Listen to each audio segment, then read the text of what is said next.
Welcome to Electrified. It's your host, Dylan Loomis. So first up today, does turn out that 48 document from Tesla and Elon Musk to the rest of the industry was indeed real. But today, Farley said, great to read the document and realize our next-gen team has been on a similar path. Let's work together to help the supply base move into the 48-volt future as well. It should go without saying, but the more automakers that decide to go this route, the faster the supply chain will be built out, in turn benefiting Tesla and everybody else. I know there's a lot of hyperbole in social media land, but this is yet another example of Tesla revolutionizing the entire auto industry, of course, over time. On the holiday software release, at least so far, I blame Tesla Scope for getting my and maybe our expectations a bit too high. Rob already covered what the updates were last night. The word is that more features are still coming. I did want to share this video of one of those new features in action. Yes, you see the blind spot camera here, but on the left, you'll actually see this red light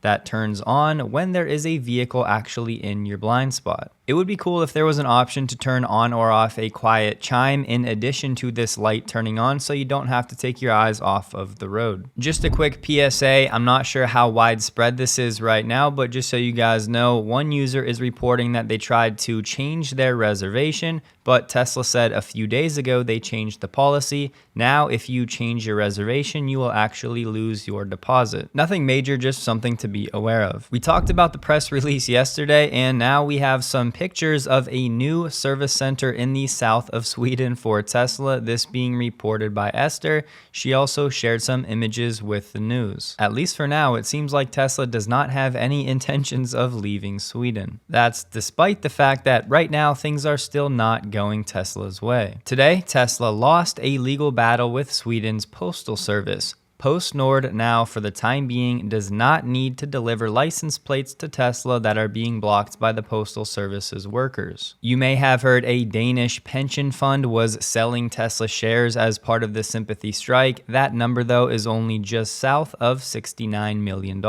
When it comes to the court ruling, the district court has decided PostNord should not be forced to make deliveries to Tesla before the case is closed. Separately, when the transport agency was told they had to hand over Tesla license plates, well, that decision has been appealed. Now we also have some Swedish pension funds that are urging Tesla to sign an agreement, but so far they haven't sold any shares. The latest number of actual Tesla employees that are involved in this strike, according to Nicholas, who has been very plugged into this whole situation from day one, is 12 employees out of around 350 across Tesla Sweden locations, some of which have decided to go back to work in the last few days. It's pretty wild to think about all of the ancillary actions that are taking place right now, the millions of dollars changing hands just because of these 12 people. But as we've said all along, it's really not about these 12 people. Ultimately, it's about EF Metall's power, their control, and their future. I thought this was a pretty interesting post on X from CJNFA. Not going to read it to you, pause if you want, but an interesting take on some other Swedish automakers. Something tells me the Cybertruck is going to be a magnet for celebrities with big audiences, and it'll become a staple in music videos once it's more widely available. Monroe Live put out a video of Sandy's first impressions with the Cybertruck. I just wanted to point out that this is the first time I've seen the rear view camera, which of course is instead of a traditional rear view mirror that you wouldn't be able to see through when the tonneau cover is down. Sandy said he wiped the camera off. Now, of course, it was a rainy day outside, so it's going to get wet as soon as you start driving, but this view certainly not great. You can see when he switches to the side view cameras, that looks clear. It's for now just the rear view that doesn't look great, just something to keep in mind. Also in the front, as we assumed, this section does come off fairly easily, and then right there is access to the HEPA filter. Just as easy as it comes off, fairly simple to put it back on. We had this interesting looking Cybertruck with no side view mirrors and this line out of nowhere in a Jeff Roberts video. However, if you read the comments, he pinned using Photoshop's new AI tools to bend reality, which is honestly too bad because the longer I look at this, the more I actually like that line feature. That would, of course, most likely complicate manufacturing. Tesla has now given us the gift of the Cybertruck, and we can be confident Elon will be giving us another holiday software update. So don't be like legacy automakers not giving gifts. Get your friends, family, coworkers, or yes, even yourself, something they or you will enjoy this holiday season. Exter, the sponsor of this video, has you covered. I can already attest to the quality, durability, and functionality of Exter products, having used them now for about 2 years. Now you can get custom engraving on Exter's smart wallets to add that extra personal touch. They also have RFID protection, solar-powered trackers to never lose your wallet again. Others have a place for an Apple AirTag, and the best thing, hands down, is the quick press card fan feature for easy access to all of your cards. Exter has far more than just wallets. I used the Grid backpack on our recent cross-country road trip and have been very pleased with it. It's water resistant, and the 180-degree opening eliminates blindly digging through a backpack forever. They also have cash clips, key holders, laptop sleeves, a pre-made Christmas bundle, and a whole lot more. Checking out Exter is a great way to support the channel, but more importantly, to get your Elon on and spread the holiday cheer. You can use my code Electrified to get up to 55% off your order at partner.exter.com/electrified. The link will be below. Wishing you all a blessed holiday season. From Bloomberg, we learned that the head of Tesla's Dojo project, Ganesh Venkat, has left the company. He actually departed last month. It'll be Peter Bannon, a former executive at Apple and also the director of Tesla for the last 7 years, to step into this head of Dojo role. It's not clear if this will be on an interim basis or more permanent. It was actually Ganesh who helped to set up Tesla's hardware and silicon teams back in 2016. Then it was Ganesh, Peter, and a few other people that were responsible for designing the D1 chip that is Dojo. My name is Pete Bannon. I run the custom silicon and low voltage teams at Tesla. And my name is Ganesh Venkat. I run the Dojo program. I'm frequently asked, why is a car company building a supercomputer for training? And this question fundamentally misunderstands the nature of Tesla. At its heart, Tesla is a hardcore technology company. All across the company, people are working hard in science and engineering to advance the fundamental understanding and methods that we have available to build cars, energy solutions, robots, and anything else that we can do to improve the human condition around the world. It's a super exciting thing to be a part of, and it's a privilege to run a very small piece of it in the semiconductor group. The word is at least one other member of the group has also left the team, and they said Tesla has installed hardware for Dojo at a centralized location in Palo Alto, California in the past few weeks. You may recall back in October, we talked about that new bunker-like structure that was being built at Giga Texas that was supposed to house Dojo in the future. According to Electrek and some of their sources, they're saying the reason that Ganesh left was over the next generation of Dojo. The source told us rumors at Tesla around the departure is that the second-gen Dojo 2 chip is not meeting expectations. And we're hearing he's not the only head to roll. If their sources are accurate, this might be a situation more of him being let go than him deciding to leave. Ganesh spent almost 8 years at Tesla working on this project as the director of autopilot hardware. No word on where Ganesh may end up next, and it is true from everything that I've read and listened to, he was very well respected in the semiconductor industry, and he is a super talented chip engineer, having spent almost 15 years at AMD previously. Pete Bannon is no slouch himself, but as we should all know by now, all of these teams at Tesla are not just one person that gets most of the media attention. It's just that, deep, talented teams and groups of people. In the sports world, this is when teams say it's next man up, and it's the same thing at Tesla, which is where many of the best engineers in the world want to work. I put this list together of just some of the notable people that have left Tesla over the last 5 or 6 years, and every single time it was the same thing. Media reports saying it's a huge blow to Tesla, there are underlying problems at Tesla, the whole shebang. I'm not at all trying to imply that Tesla losing Ganesh is insignificant or trivial by any stretch. I'm just saying it's next man up, and Tesla's going to continue doing what it's always done. Let's keep in mind that the first version of Dojo is really just now now being switched on and actually used in the real world, and Tesla is already pretty focused and willing to make a shakeup when it comes to version 2. That is, if these rumors about the reasoning for Ganesh's departure are true. For whatever it's worth, I do not think that Tesla is going to slow down their plans or spending when it comes to Dojo at all, despite this news. We just heard this year, Tesla is planning to spend well over $1 billion on Dojo in 2024. When we got started, the goal was to provide a substantial improvement to the training latency for our autopilot team. Some of the largest neural networks they train today run for over a month, which inhibits their ability to rapidly explore alternatives and evaluate them. So, a 30x speed up would be really nice if we could provide it at a cost competitive and energy competitive way.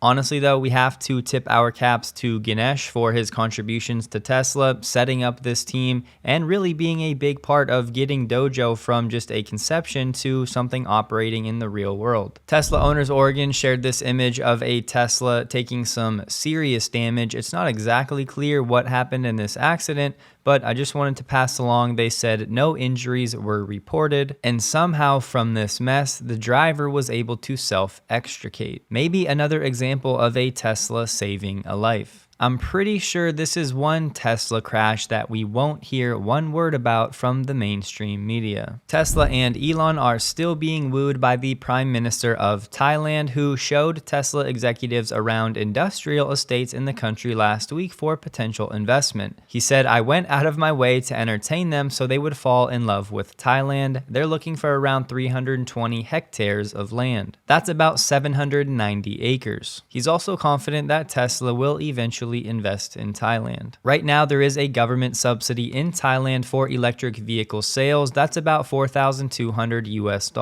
Both BYD and Great Wall Motor have already combined to set up manufacturing facilities in Thailand, totaling about $1.4 billion. The Prime Minister did say, however, they're going to continue promoting the production of combustion engine vehicles, saying that EVs are not going to take over the world. Maybe not soon, but I think one day they most certainly will. It's good to see Model 3 Plus deliveries commencing in different countries around the world. This time around, we have them in Singapore, and we can add Japan to the list as well. On X, Brian G shared a screenshot of a Tesla Energy ad on YouTube while he was watching a Joe Tetmeyer video. It looks like interacting with this ad would take the customer to Tesla's Why Solar blog post. He shared this image of a Tesla Powerwall from the ad as well. This is pure speculation on my part, but I'm wondering if the reason we haven't seen a new state added to Tesla insurance in over a year now is because they have known there were some legal actions coming against Tesla insurance.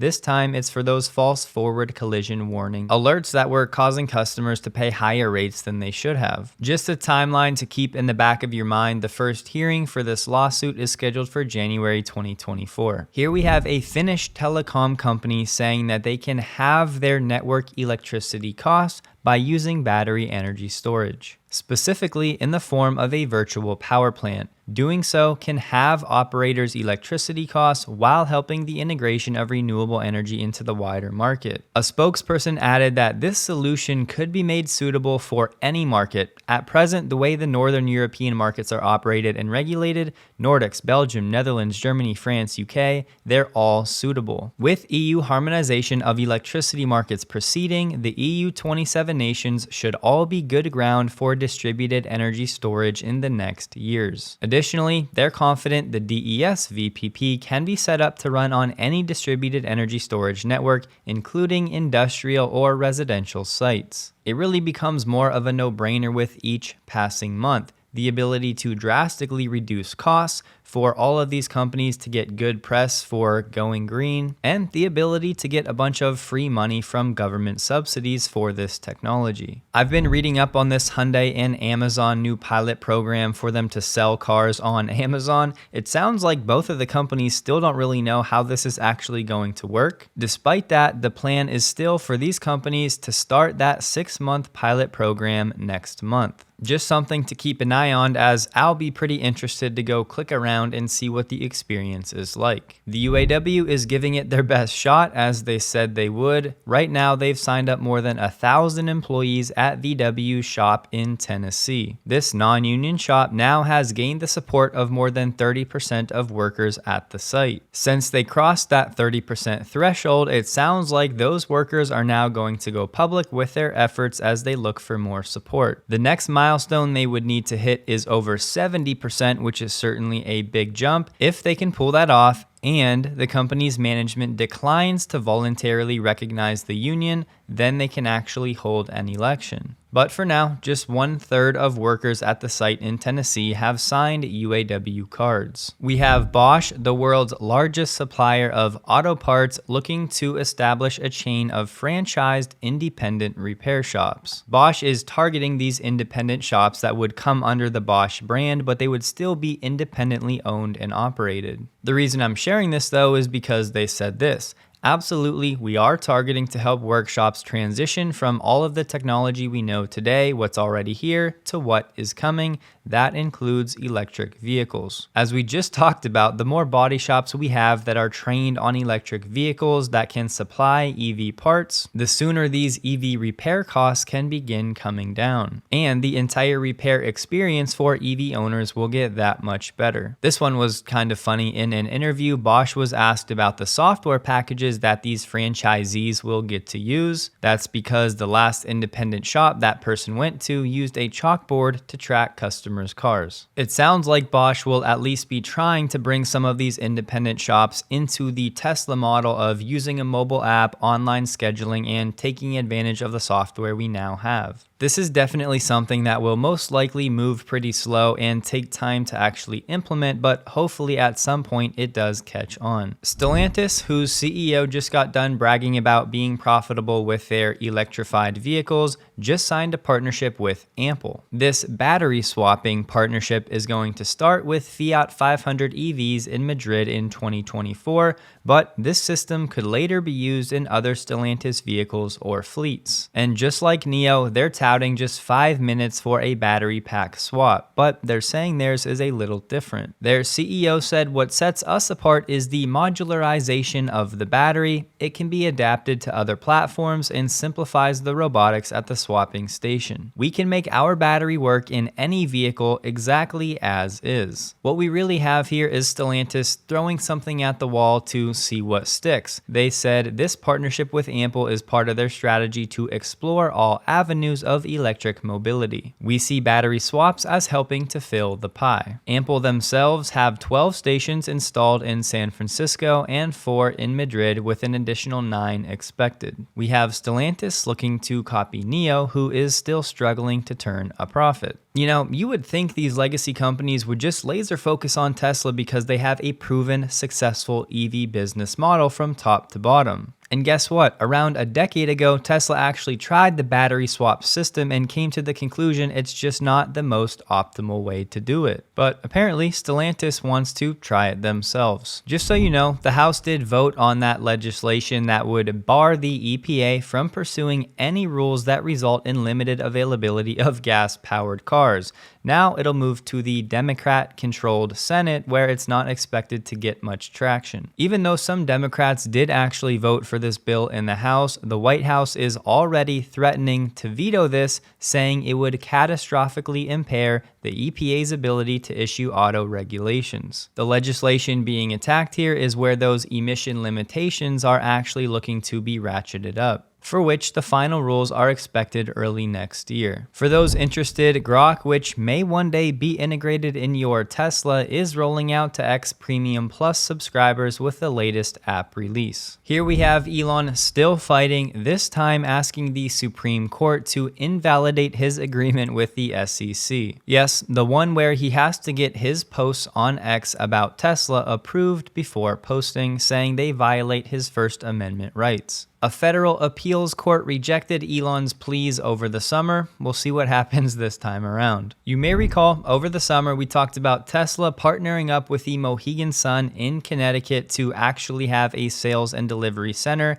getting around the direct sales ban for Teslas in Connecticut. It was set to open this fall, and here we are on Mohegan's website saying the location is now open, meaning Tesla customers can take delivery directly from Tesla in Connecticut. This is definitely a satisfying victory and another reminder that whatever challenge or problem is put in Tesla's way, historically they've always found a way around it. Whether it's sympathy strikes or losing top talent, being opposed by dealer lobbies or our very own government, you just can't stop this movement that is Tesla. Don't forget, check out Extra linked below. Take advantage of that over 50% holiday discount. Maybe grab a gift for somebody else. They're legit. A video from me tomorrow on Friday at this point is 50-50, so in the event I do not upload, I most likely have not been taken, just FYI. Hope you guys have a wonderful day. Please like the video. If you did, you can find me on X linked below. And a huge thank you to all of my Patreon supporters.